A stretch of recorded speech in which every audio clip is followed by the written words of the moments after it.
All right. So thanks everyone for joining us today. I hope you all had a great week. So today's tea talk is a special tea talk. It's an EDI committee initiative. And we have the pleasure to host Pratt, who will be introduced by Dane, just here, right after I give you some house rules. So today's talk is supposed to be interactive. So basically, you can raise your hand and ask a question, make a comment, give an advice, whatever you want, whenever you want. Just for people in person, if you want to interact, raise your hand and wait for me to give you the mic so that people online and in the recording can hear you well. And for people online, as usual, if you want to interact and make a comment, just type question in the chat, and whenever time is right, I'll let you ask your question. That's pretty much it for me. So I'm gonna let Dane introduce our speaker. Hello, everyone. I'm Dan. I'm part of the EDI committee, and we had an interesting organization collaboration idea of bringing in diverse speakers to share different knowledge that isn't quite represented in academia. I am a citizen of Métis Nation from Saskatchewan, which is where I was born and raised, and I came to Mila about almost 2 years ago. And I did find out Dawn Pratt through some headlines that I would see on Eagle Feather News.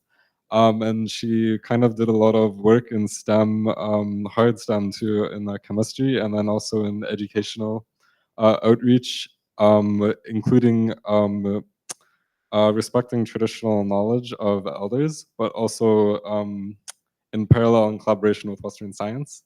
So I'm hoping to present her work today.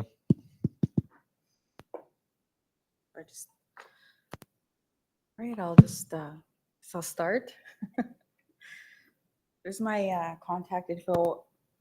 Developed my own website, but it's not the best. It's just me, and I usually update my LinkedIn. I use my LinkedIn a lot when I'm posting my content. Not so much Twitter or X, they call it now. I'm not really a fan. Never really been a fan of Twitter. Yeah. So I'll just start with a little bit of the acknowledgements first before. These are some of the organizations I've been partnering with or I've been contracted by. Right now I work for the preschool board here in Quebec, and they contract me to work and develop an instructor guide for their math, science, and chemistry courses that they're delivering. And these are some other, the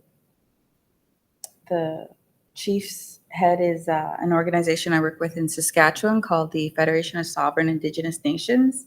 And then an institute I work with in Saskatoon is the Saskatchewan Indian Institute of Technologies.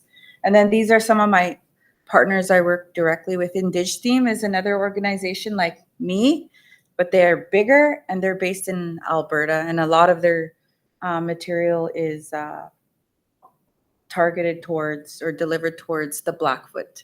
So they have a lot of Blackfoot teachings and Blackfoot activities. And SaskCode is a organization that they develop lesson plans for teachers. So they're trying to promote robotics in schools for teachers now. And I think the school board in Saskatchewan just released a technology robotics curriculum now for teachers.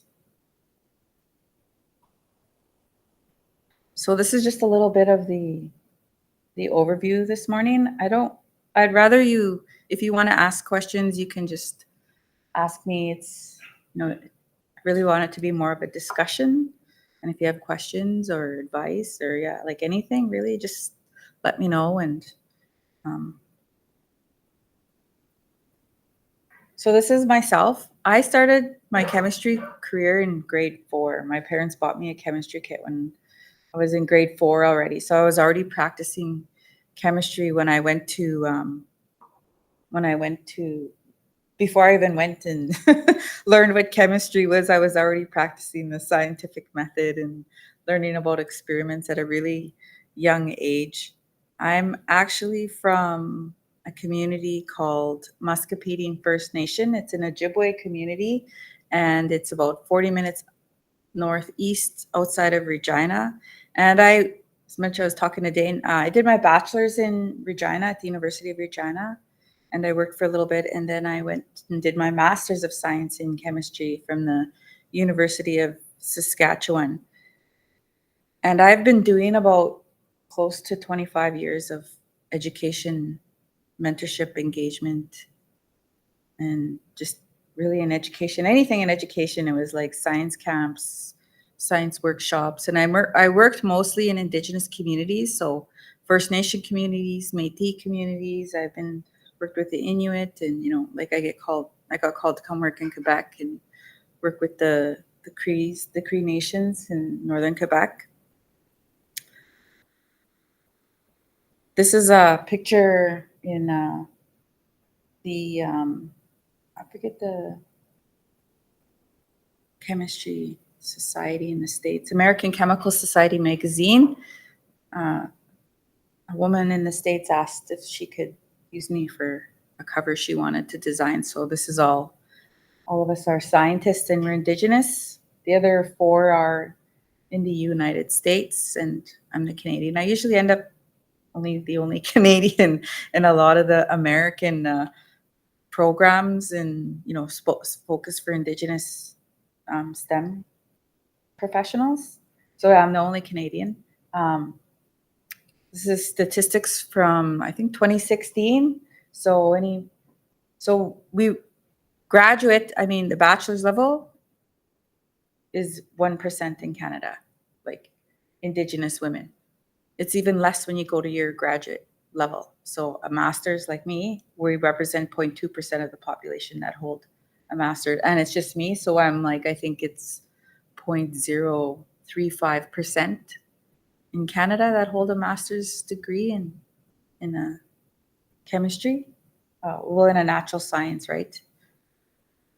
Sorry. How does it compare to the actual population proportion? Well, that's like 1% overall. So the rest would be like non-Indigenous.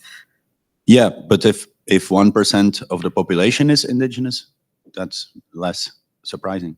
So I'm asking how disproportionate is it if you take into account the not population, I don't know how to call that, but do you know what I'm asking? Kind of, not really. So if it's really low for Indigenous people to be in science. yeah, okay, that's the point. Okay. Yeah, it's really, really low. I think the question is ultimately what's the percentage of the population at large that is Indigenous, and it's well more than 1%. To answer your question. Oh, I don't know that number. Like I don't have It is though, isn't it? I think it's really like low. It's low, but it's like 4% of the population or something like that. Yeah. Maybe So 5%. yeah. Yeah. So it's like this is probably like 20% of what it should But be this if is it was focused proportional. on Indigenous women too, right? The Indigenous women population True, as yeah. well.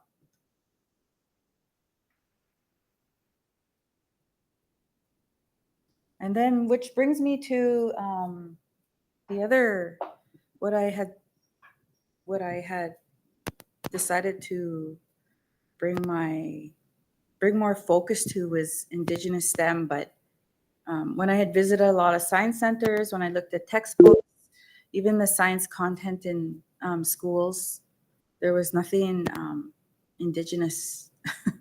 There was nothing, absolutely nothing about our technologies that we developed. There was nothing about, no acknowledgement of our, maple syrup, for example, is a chemistry reaction, and that was developed by Indigenous people. So a lot of, there's no real acknowledgement. There's nothing. So I decided to create an Indigenous STEM company focused on Indigenous content, Indigenous technologies, Indigenous mentors.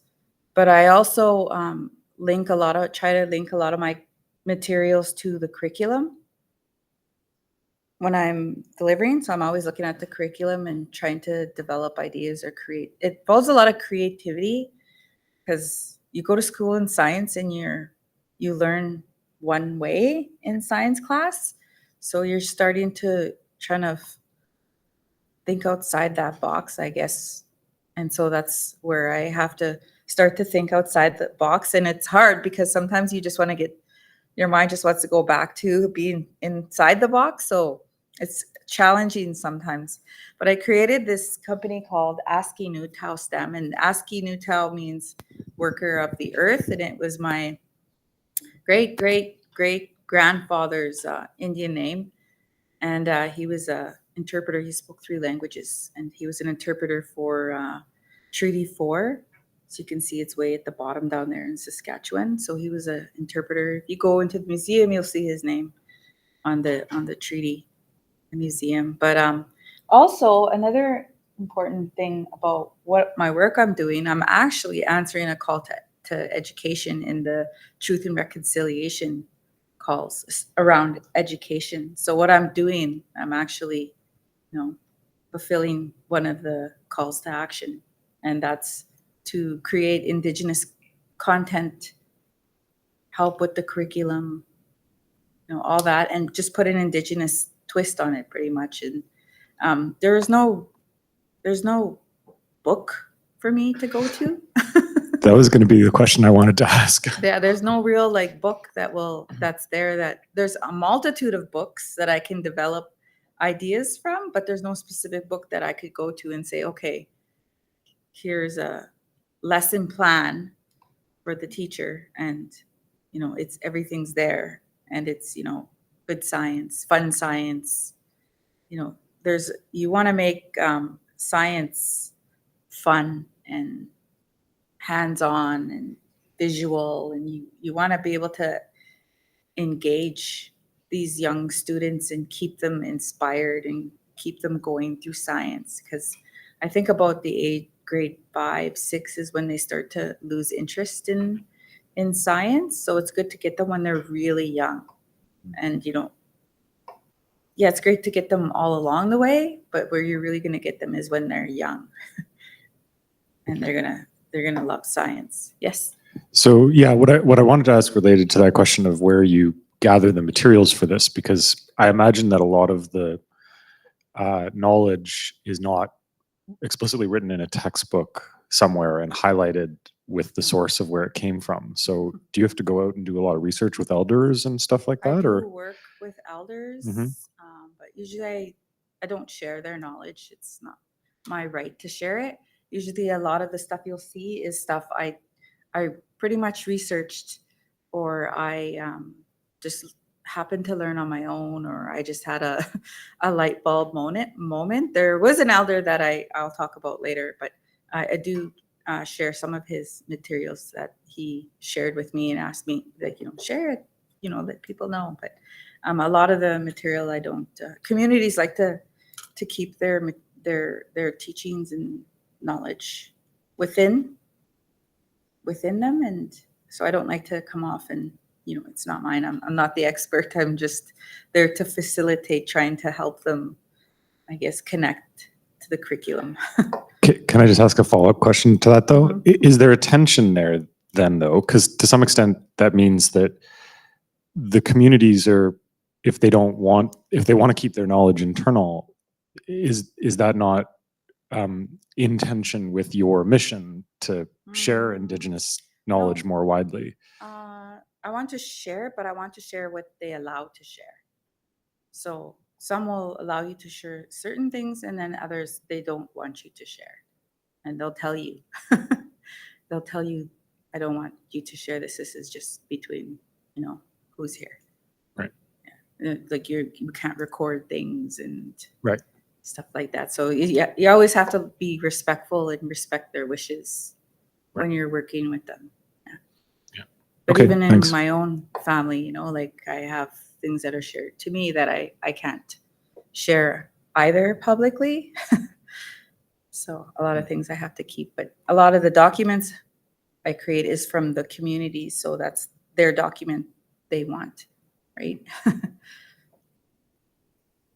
But that ASCII Nutau was, we live in a very patriarchal society with, women taking a lot of the men's last names, and even ASCII Nutau was my dad's, great grandfather.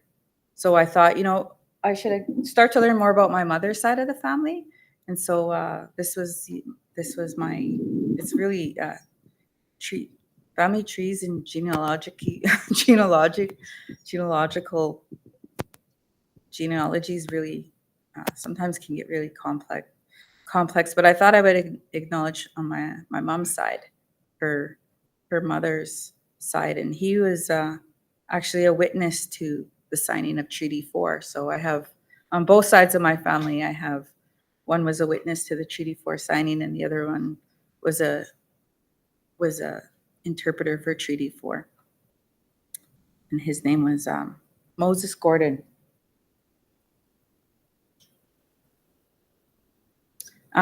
So the next one I want to talk about was an elder that I had worked with.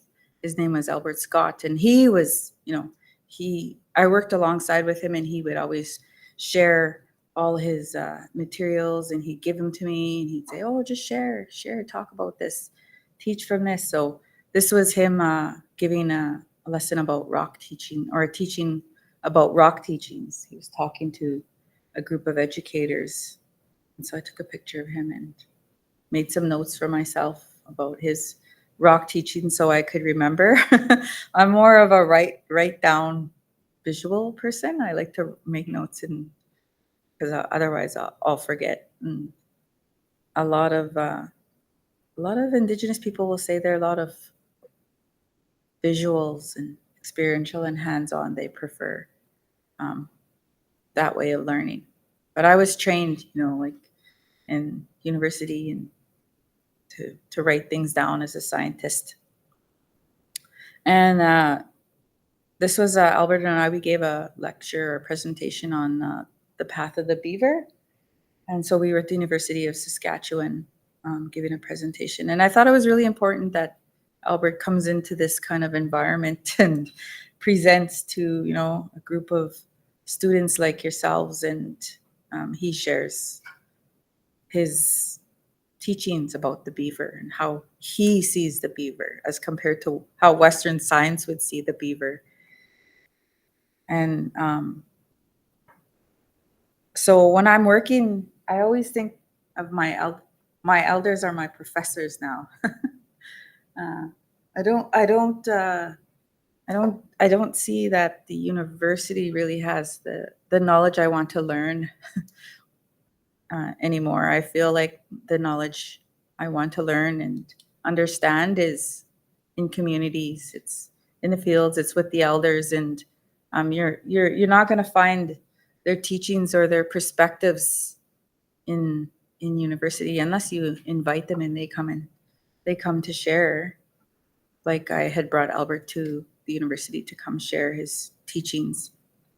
But I uphold elders as like as in ancestral systems, like we do in our natural Western tradition of education. So they also have a specific expertise in areas.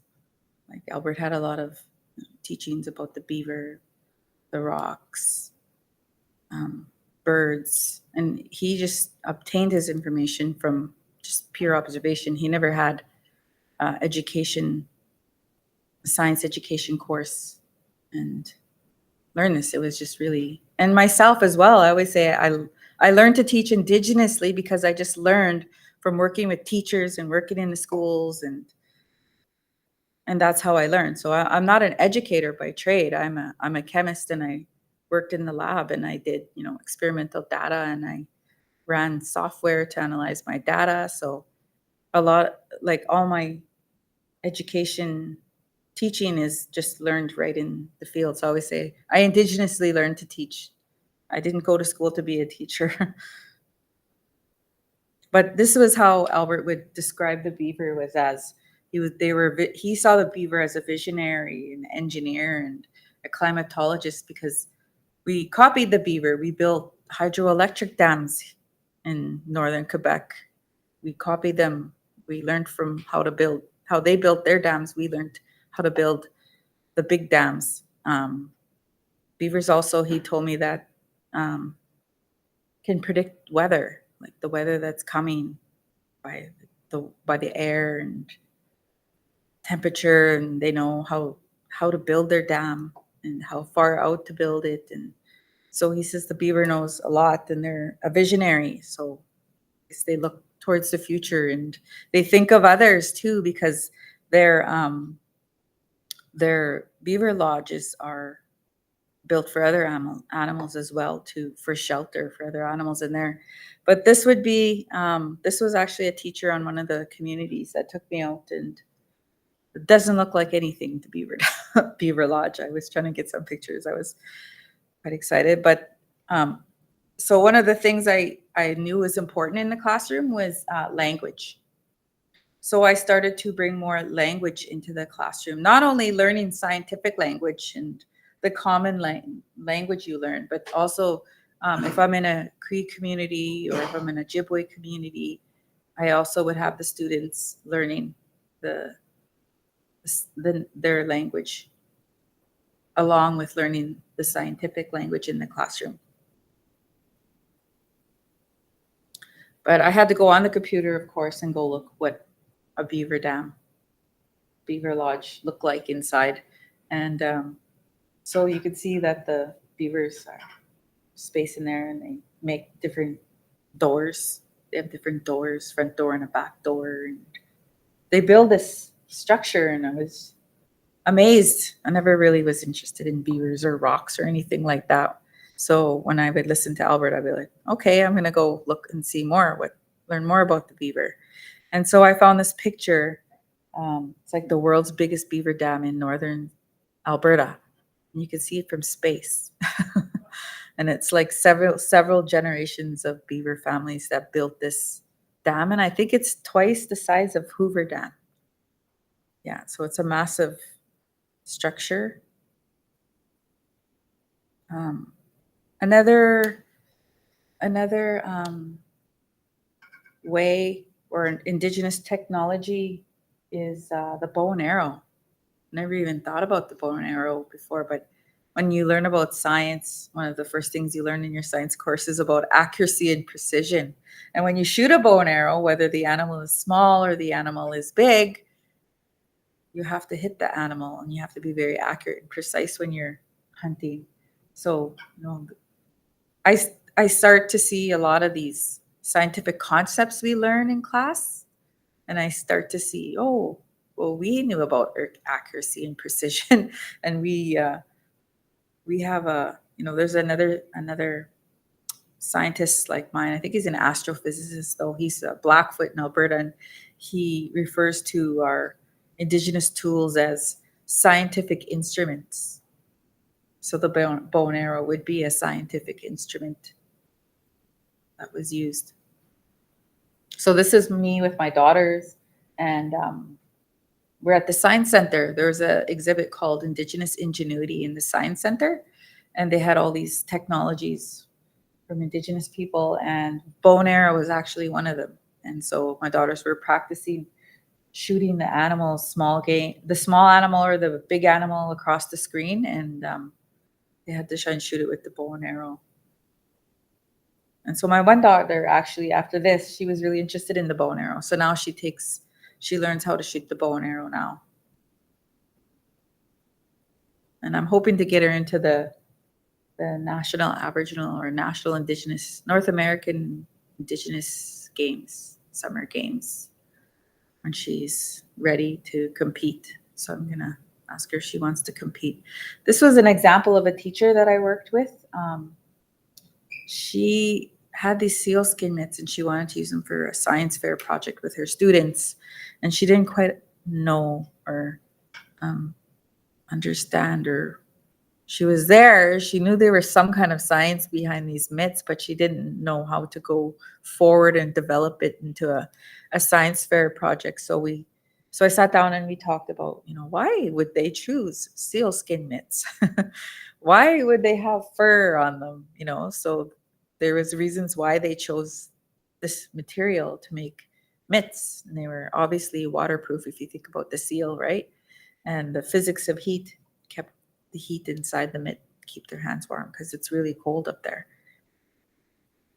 This is actually a research paper. could probably go online and find it. But this talks about protocols and how our protocols are,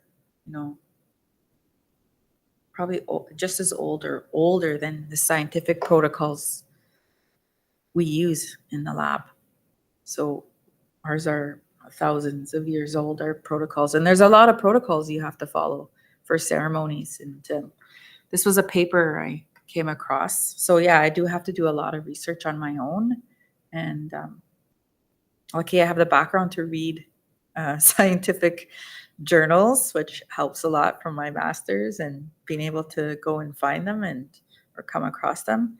But there's a book called Braiding Sweetgrass, and the author, she says that translated in some native languages, the term for plants translates to those who take care of us.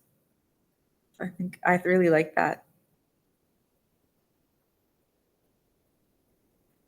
This is an example of one of the workshops I do, and that's like a teepee STEM and aerodynamics workshop I've done in the communities, and not many youth have actually built a teepee. So it's actually maybe only a couple will have built a teepee when I give the workshops in community. It's almost like I feel like we're not practicing it enough, or we're just start to lose it, or we don't even realize we're not practicing it. But I thought that was an important workshop to do with them. And you can see that there's a lot of pride when you're doing these workshops with them, and they're very adamant on making their teepees perfect when they're putting them up, and they're mini teepees, so they're quite a struggle sometimes to deal with small materials. But this is a teepee workshop I work with. Indig team helped me a lot because I was working on it, but then they really helped me, gave me the big push, and so I worked with them a lot on this, and they provided the materials for me for my workshops. And that's a picture I took from a book that talks about building all kinds of different teepees. And you can see that there's a fire in the middle, and the smoke goes up through the exhaust at the top. And so there's a lot of science in the teepee. And not only that, when you're doing these workshops, you have to kind of make them fun and cool. So I wanted to link mine to space shuttles and aerodynamics of a teepee, because it's a lot, it's stronger than your modern day teepees tents that are built nowadays. They're still able to withstand the wind. But when I think about our time was changed and colonized, our concept of time we had the turtle, and how we kept time was the 13 moons that we had in a year, and then our time was shortened to 12 months, and we still have to account for a day with leap year.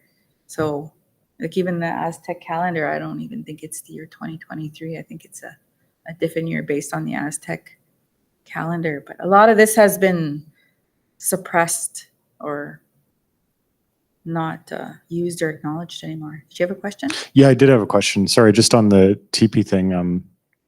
I was curious how you incorporated aerodynamics into the demonstration. Like, did you bring fans in or something and look at the blowing on the teepee? I just talk about it and talk about the rocket ship. I've seen actually science fair projects where they've brought in the wind. So they're starting to do science fair projects where they have it in a tunnel, and it's like a tornado of a wind or something like that inside, and they use a fan. And yeah, so I've seen it done, but I haven't done it. I just usually talk about it and talk about how it's similar to rocket ships.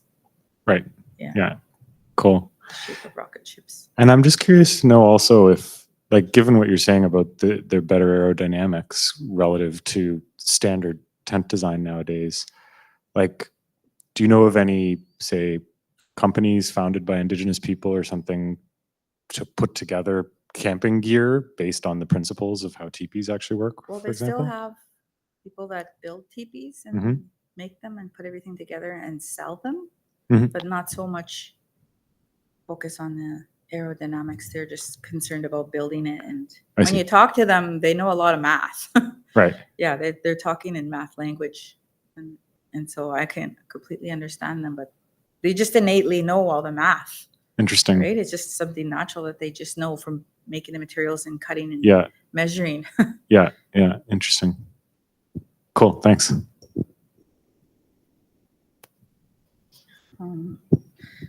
These are Inuit snow goggles. I don't know if you guys have ever seen these, but when I saw these, I was thinking about the physics experiment, the wave particle duality experiment. When I saw the snow goggles, I was like, wow. I just like flashed back to physics class in high school, and I was like, I remember the two slit experiment, and the snow goggles really reminded me of that experiment I did when I was in high school. But there's another material there, like a thermodynamic material called cuvette that they used from the muskox fur that they put in their gloves to help keep their hands even more warm with the cuvette material. So there's a lot of science there that I don't see being talked about in textbooks or nothing really. And you can see that there's fur around the collar here. So I was actually in Inuvik, and I wore a jacket without fur, and I wore a jacket with fur, and with the fur, my face was a lot more warm. So I don't know if you ever go up there. Yeah, you want to wear fur around your collars. This was on ecology. You learn about ecology and how everything is connected. There was no mention, like the elders talk about how we're all connected in all my relations, they say, and they don't talk about that. And like, I think this topic is maybe 70 years old, but there is no acknowledgement of, Indigenous knowledge in there about how we're all connected. So what you do to the water, you do to the animals, and you do to us, right? You do to the air. Science likes to use fancy words like ecosphere and hydrosphere. This is an infographic. Another way of indigenizing using language is, I think the translator, the Cree, is Betty Simon. I've never met that person, but I've been sent this document and still trying to find the source of where it came from. But she translated all the planets into Cree, and she has the syllabics, which is another good way to learn the language. And she developed another one about the weather. Some of these words I can't really pronounce. I'm not a fluent speaker, but like the sun is pism. It's easy. A lot of these words are just way out of my vocabulary and pronunciation. Sipi Watak is Uranus. Mars, I think that's the red planet. The translation probably leads to red. There's the weather words. Like the rainbow is probably Pism Wayapi. Pardon? Yeah, it's probably, something like that. It would be nice if they had the translations too. Usually a lot of the documents I see are syllabics in the words, but they don't have the actual what it means, because the language is more verb based, and our language is a lot, we use a lot of nouns, but their language is very very action oriented. This is Wilfur Buck. He did research on First Nations cosmology. He's been doing it for I think over 15 years. And he talked with the elders and listened to them about the constellations of the stars.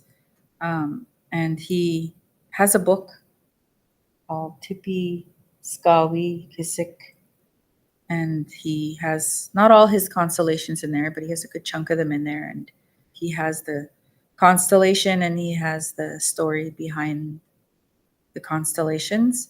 But I thought it was interesting to note that a lot of the Indigenous cultures or Indigenous creation stories lead back to us being star people, that we're from the stars. And scientists, the chemist in the periodic table tells you that like human bodies contain more than 24 elements, and we are made of material that was created in the stars. And so I thought that was a really neat link. And there's a meteorite that hit Earth in 1969, and scientists have just recently discovered it contains the building blocks of life, amino acids. So all these links are things I have to research and pay attention to. And so you can see I have both the Western science in there, and then I have, Wilfred Buck, who talks about it. But there's actually a recent graduate. She graduated with her PhD in astrophysicist from the University of Toronto, and she did a PhD on this. And she says that in the Innu culture and many cultures in Canada, we come from the stars and we also return to the stars. So she studied that with her for her PhD. So I'd like to read it, get a hold of it and read her PhD. This was just a science fair project that shared stories of Wilfred Buck's Indigenous star constellations. They talked with the elders of their community to share star knowledge constellations they might have had. And this was, I helped a teacher a lot of scientific method. So I usually come in and I help them like, well, how do I include elders in our scientific procedure? I'll just say, you write what you did to invite them and the things you did and how you just went about the whole setup for your students. And so it's a lot of advising from that end. Not so much. She didn't really need me to bring in the elders. She knew what she wanted to talk about or elder protocol, but she needed help with the scientific method for a science fair project. This was the syllabics, which is interesting as well. The syllabics come from the stars. They say there, you can see the picture. It's from the stars. And so there are a lot of mirror images, geometrical shapes. And then our star blanket as well. I don't think many of them teach about, they teach about the importance of the star blanket, but not actually where the idea came from was, the star woman in the sky that Wilfred Buck teaches about. Because I didn't know myself until I started to do research and realized, oh, that's where our star blanket comes from. And it has a lot of, I think it's an 8-pointed star. And there's a lot of math behind that too, as well. There's a professor, Dr. Edward Doolittle, mathematics at the First Nations University of Canada, who does star blanket mathematics. And he does a lot of interesting math. But when you're talking about like coding, well, when I think of coding, I think about beating and patterns, right? And procedures. That's what I think about when I think about code. You have to follow a set of rules. And so where do you see code? I see it in the beating. You have to learn different types of beating, different stitching. They have different types of stitching.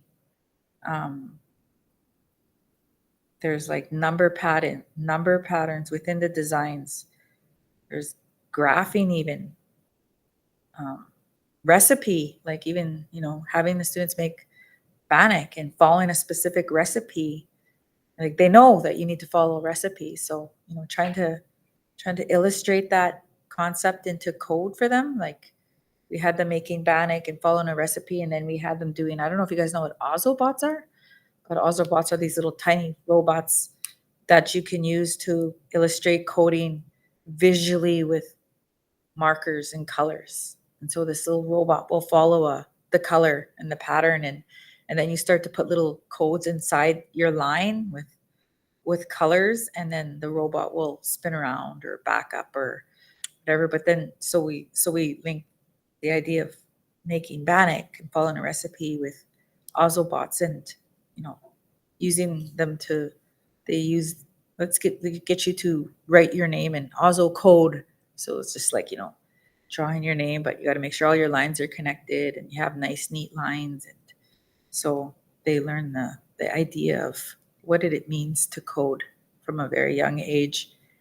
But even like the language, like in the syllabics, I've seen it used in a game, like an escape room game, to figure out the code for escape room, and you had to use syllabics and language.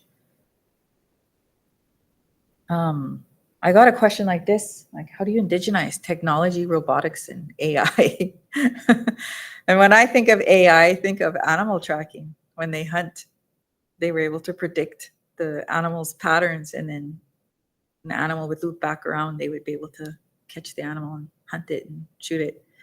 But there's a robotics powwow where Indig team does this every year in Alberta, and you build a powwow dancer out of Lego and robotics, and you have to learn how to code it. And I did this, and you have to also code it to the different beats that the robot can dance. And so we did that.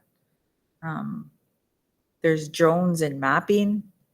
That is pretty cool because I just met these students in Chesapeake who are studying their trap lines, their traditional trap lines. And so they're using drones and mapping technology that you use to get, the picture they use to get the, I don't know what it's called, the bounce, probably light or camera off the ground, and you get a visual of whatever you're looking for. But he wants to bring more geese back to his trap line. So he's using a lot of technology, drones, science research, tech tools, and his skills, and he's studying they study their trap lines up there. So I thought that was really neat. I've never seen that before.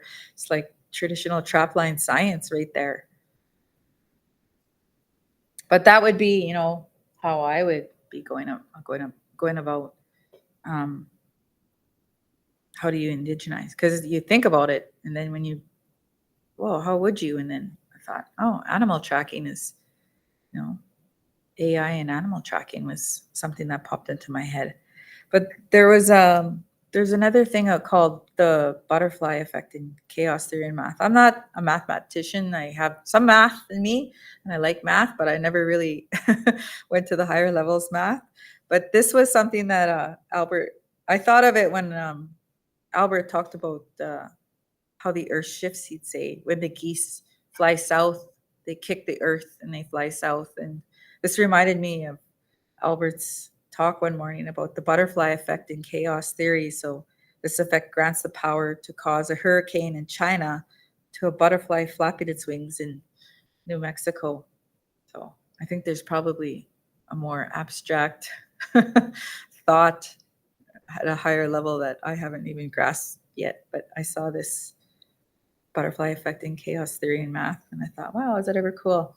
But even when the elders teach you about to be thankful and respectful and grateful, there's a mathematical equation where, just a little bit, 1 to 365 is going to give you 1, but 1.01 is going to give you 37.8. So just a little bit. Be thankful every day. This is like a new, like it's part of in a university, Wilfrid Laurier University, coined by a Cree elder, Stan Wilson, and it engages. I thought that was I learned this word from another, I guess he'd be another Native person there, or they do education as well and deal with a lot of like teachings and language and philosophies. And he came across this word when he was giving his presentation, indigigogy, and I thought, wow, is that ever interesting word? I'd never heard that before. But it engages Indigenous methodology, such as circle work and the traditional teachings, ceremonies, and practices. You could probably find more at the website at the Wilfrid Laurier University. And this is another example when I was in a science center where we were learning about edible water containers. They were like, oh, we're building edible water containers to go to Mars. They're just being very fiction for science. And so when I went home, I was like, well, what did we use this water container? So I went home, was looking at it. Like, oh, we used, the bladder and the stomach for our water containers of the bison. And when I look at the bison, I see it as a scientific model. When you're a chemist, you have to study your materials. What materials are best for water remediation was my thesis. So when I see a picture like this, I'm like, oh, okay, this is material science, right? This was, I had to help the teacher with cells. And I was like, how do you make plant and animal cells fun besides standing in front of like grade 8 students and talking about something that's like going to go in one ear and out the other? So I decided that we would make cells out of Play-Doh with the students. So I didn't really do much teaching. It was mostly like self-directed. They just wanted to get their hands busy, and we used the textbook only for the diagrams and the descriptions. And so they were able to make their own cells. And you could see they were actually quite good at it. I was surprised to see all the cells they built. And so they had to, label the parts they were building, understand what it did. And we actually did a cell Jeopardy with them, like, what is mitochondria? And they're like, oh, I know. So it was really good to see them so excited to learn about cells. This is a paper by Dr. Masaru Emoto, and he studied water crystallizing. And just when it crystallized, he would photograph it under a microscope, and there would be words spoken to this water, like thank you, or bad words like I will kill you. And he would photograph the water in it as it would crystallize. And then these were the crystallized pictures he had taken with his microscope. So I thought it was a good way to link cells to being grateful and trying to have a positive outlook in life, and why we're learning about cells is wise, because this is important to know. And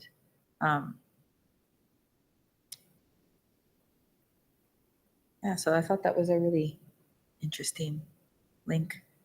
This was just another part of like mitosis and meiosis, where they had to construct the different phases using pipe cleaners and a paper plate. And so I really try to get them to use their hands.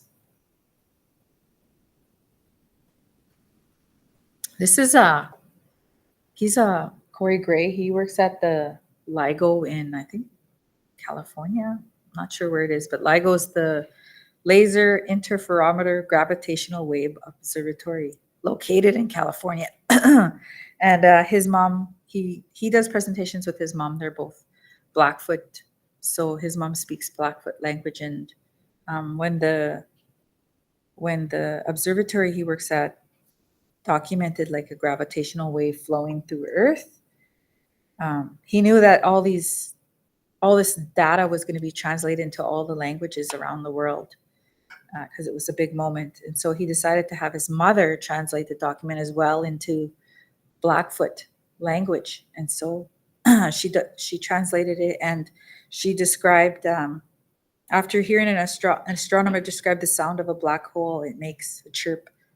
Yellowfly translated the term into, I can't pronounce that word. Blackfoot's even harder to pronounce. It's a bird singing, like a bird chirping. But yeah, I find Blackfoot even more complex to pronounce, and I wouldn't even attempt to pronounce that word.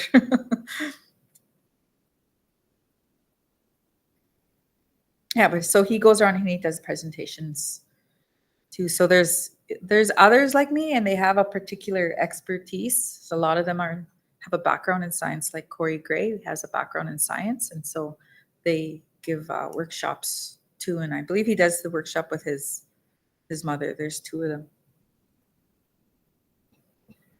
Do you guys have any questions?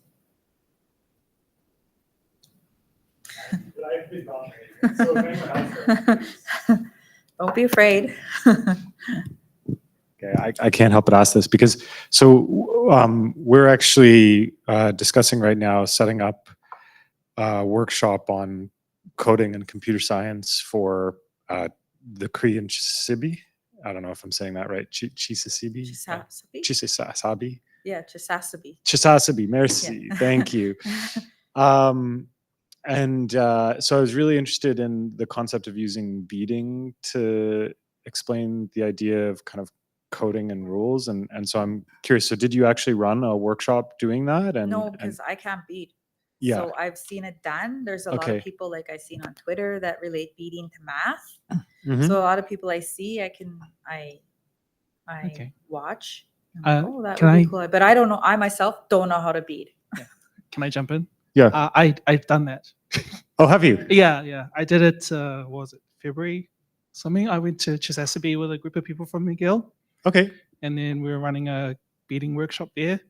And I made I just used Turtle, to make a little so they could write out their design and notation. Yeah. Then I could just give it to the computer and you can make a little. So that's what I did. But my friend who actually designed the workshop, she started using, there was some online thing that she used to make a prototype of the same idea. I just made it easier, So maybe we can talk more about that. Yeah, I would greatly appreciate that. Okay, I'll come to you afterwards. Yeah, but anyway, tēnā koe. My name's Caleb. I'm from New Zealand. Yeah. So yeah, there's others that do it, and I've seen it done. I haven't. I've tried the bead, and I can't. My thing didn't look very nice. I tried to bead an orange shirt because they have orange shirt beading kits they gave away at SIT, and so I tried and I attempted, but it didn't look very nice.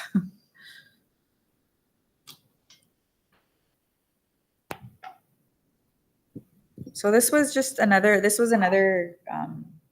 elementary school concept or topic I did with them, and we talked about call it the creation wheel, or the 4 elements or necessities for life, like air, earth, sun, and water. And so I had the Cree instructors translate for me the best they could, because some of the words, they had a little bit of a hard time with the Ojibwe word breathing. It's translate to breathing, but I was trying to get more at the air. A lot of our knowledge and our language has been suppressed. So it's starting to grow now and flourish, the languages. So there's a lot of words we don't have that we may have in the future, because I see communities are starting to gather their language keepers and coming together to create words for, that we don't have, because our language and our cultures and our traditions have been suppressed a long time, since residential schools is 150 years, maybe more. Well, since Columbus. So Columbus came in 1492. So you're talking what, almost 900 years. But it's still here, and the language, we still have the language and some of the culture and the traditions. But so I had them translate for me, and so I would have to write these down and learn how to pronounce them. ASCII is earth. So in my name, ASCII Nutau is worker of the earth. And Nutau is a 19th century Cree term that a lot of the Cree speakers I spoke to didn't really, couldn't really translate. They translated a little bit, sounds like this word, but that was documented by somebody who did all the research on ASCII Nutau. A kick. So you can see that some of the words are similar. ASCII, a kick. Nippy and nibby for water. So when they're learning about the 4 elements for life, I have them also learn English, the scientific term, and their language. But this was all this was my own personal approach to indigenizing science classes and helping teachers, and what I gather from communities is language is important, and that they shouldn't just learn language in the classroom. Language should be throughout their courses.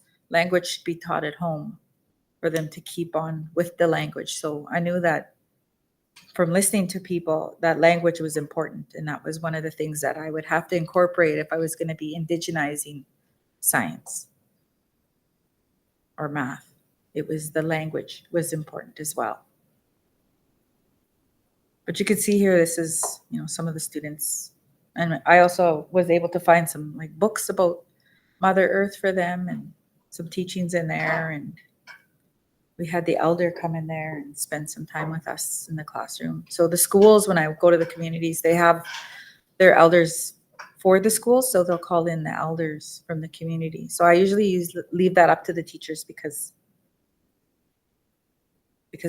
those are their elders, and they have people that work with the elders. This was a paper that was written by Dr. Lillian Dick. She's a neuroscientist or something like that. She sits on the Senate of Canada now. She went to the University of Saskatchewan, and she wrote this paper, The Medicine Wheel of Learning. And she talked about the different parts of the medicine wheel. And I thought it was interesting that she, the spiritual, we always think of science as not being spiritual. But the way she explained it in her paper was that science does use spirituality in the form of creativity. We're using our spiritual side when we're doing science. We're using the creativity part of us, and that's spiritual. And if you think, and she gave some examples too. She talked about Mendeleev and the periodic table, and how Mendeleev came up with the periodic table was through a dream, and he used a deck of cards. He was using his creativity, which is your spirituality of the medicine wheel. And she also talked about Newton and the apple falling from the tree, and how he came up with the idea of gravity. And so he used his creativity, but he was also using his spiritual side. So it involves, what I do is a lot of reading and research, and it's not going to be in a perfectly laid out textbook what I do and what I trying to the information I read and try to find. But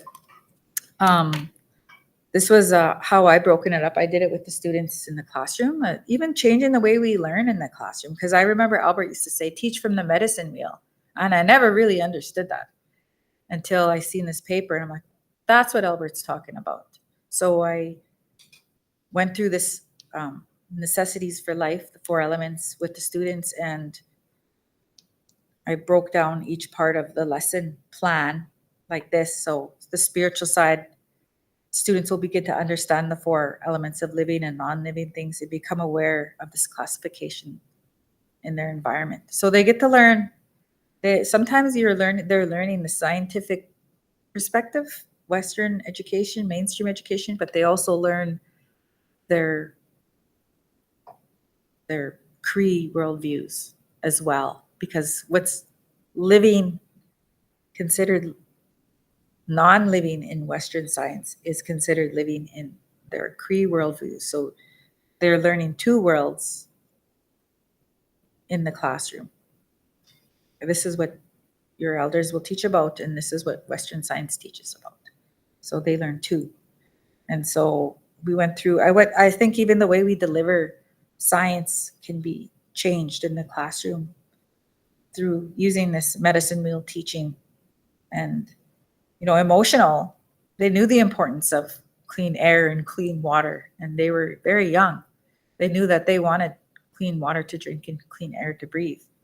So it was interesting to see them, when I went through this with them, it was interesting to see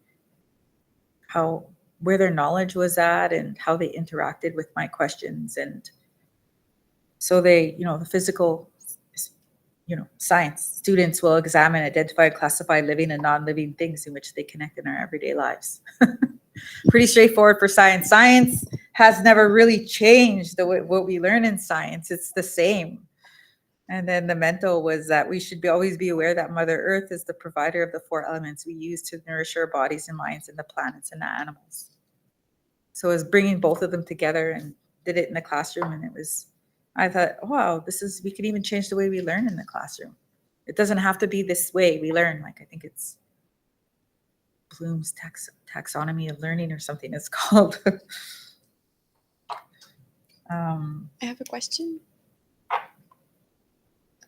Oh, yeah. Yeah, it was about the previous wheel.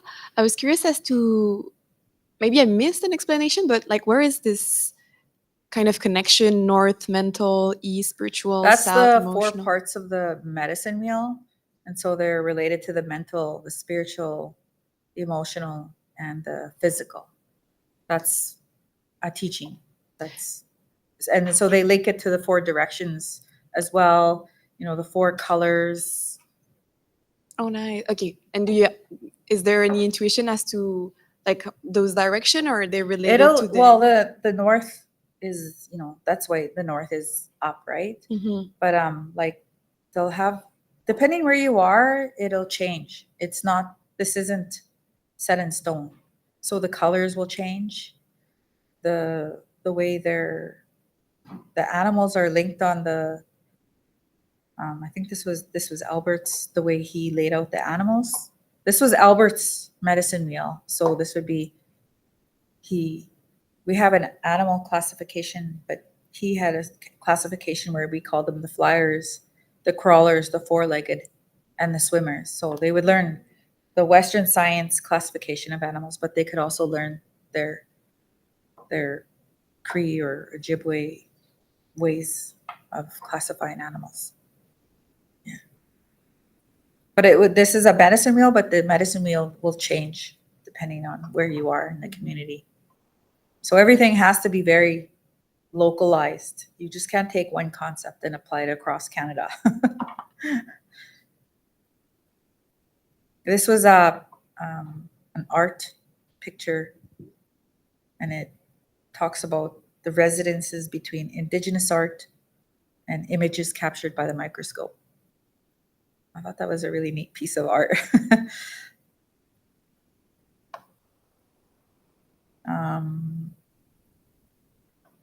This just talks about the elders. I don't know. Do you have any more questions? I've been talking for about an hour. But, scientists are starting to care about cultures that talk to whales. They never thought, the Indigenous people could talk to whales, but apparently scientists are like, oh, they can talk to whales. This talks about, how they were already scientists and engineers in Mexico. And down south, there's a lot of Indigenous tribes in Salvador and Guatemala. And so they were already they already had such huge cities or towns like way before we came along, and thought we were the only scientists and engineers. They had them way before us. Yes. I have a general question, but I think there's a question online. Yeah, there's a question online first. Roy, you can ask your question.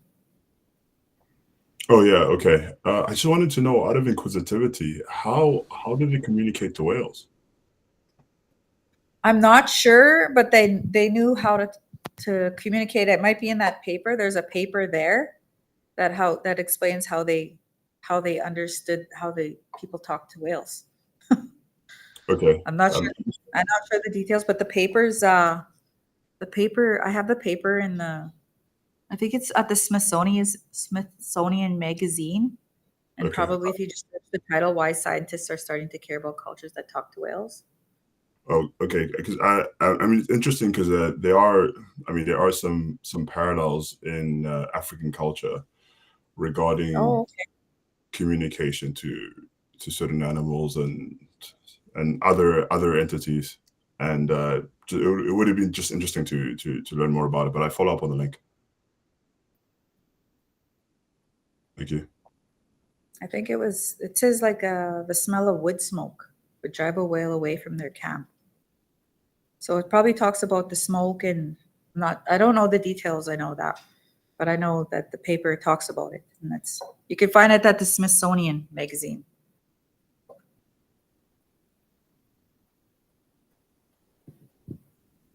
So I just had a kind of general question. I guess through a lot of your talk, it seems you've been talking about integrating Indigenous sciences and Western sciences and the benefits of this. I would imagine that there's also divergence between Indigenous sciences and Western sciences, and I'm wondering if you spend much time thinking about the unique things that Indigenous sciences can bring us versus the unique things that kind of Western sciences that can bring us, and if you think there's value to thinking about, I guess, yeah, the kind of unique things from each of these different directions, and if so, what those unique things might be. I don't quite understand your question. Can you say that again? So I guess I'm curious. I was wondering if you think that there is, since you've been talking about integrating Indigenous kind of sciences and Western sciences in a lot of the talk, I was wondering if you think that there is value in looking at the things that are unique to Indigenous sciences versus the things that are unique to Western sciences. And if there is value here, what are some examples of these unique aspects? Oh, you mean like just talking about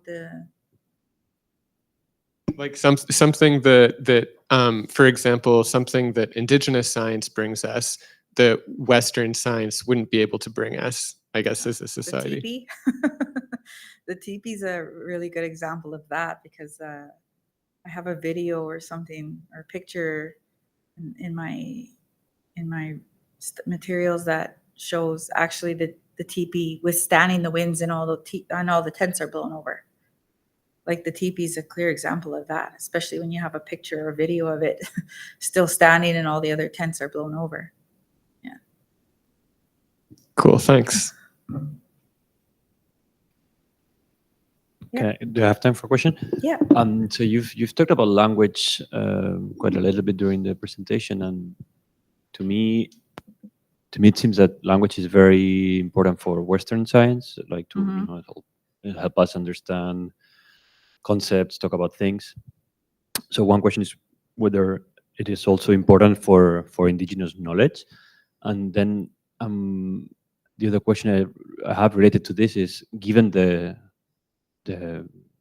suppression and loss of language in Indigenous communities, like how much that affects, how much that impacts the transmission of ways of knowing. It impacts it a lot. Like there's a lot of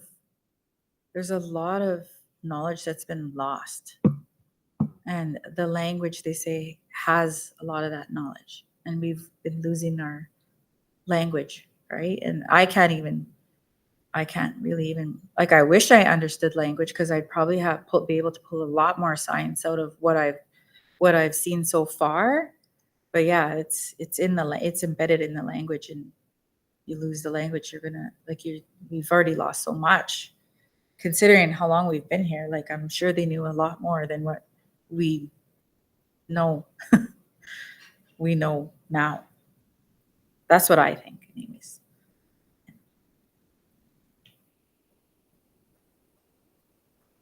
But this was all my way of indigenizing science, because there's a push for let's indigenize education, but how do you, social studies is easy to do that.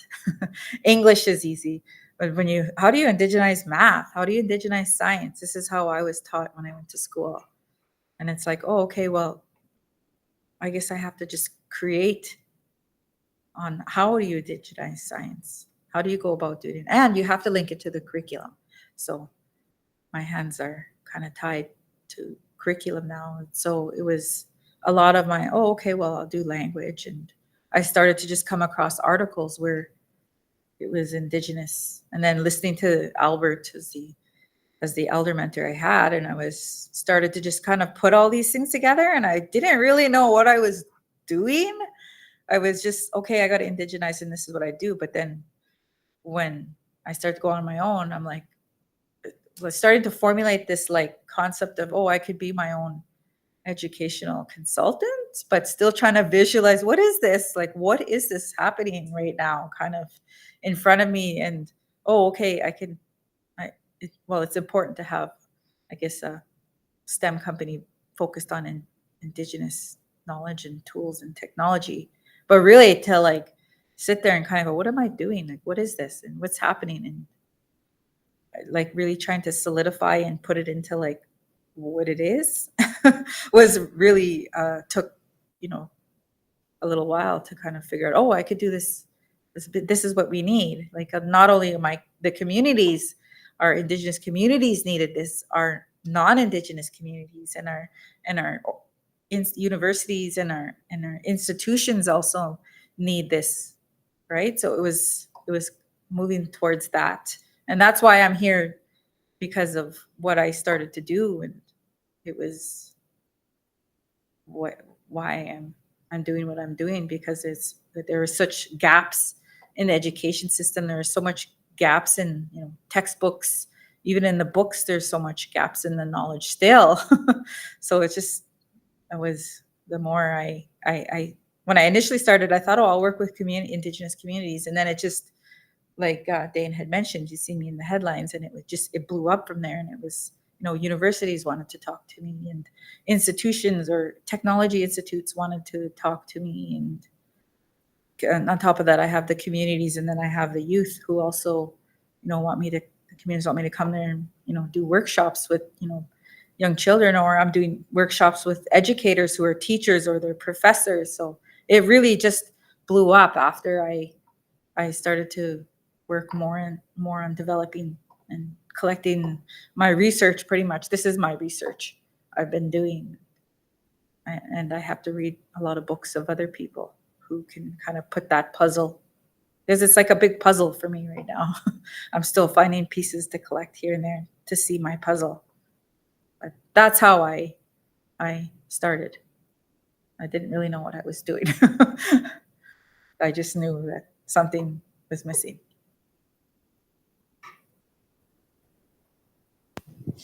All right. I think we're a bit out of time, so I'm going to officially end the talk. But for people who are here, feel free to stay around and have a more informal chat with Don. So let's thank again our speaker, Don. Thank you for having me. And thanks everyone for joining and staying that long. I'm going to end the recording. Well, thanks for having me, inviting me here.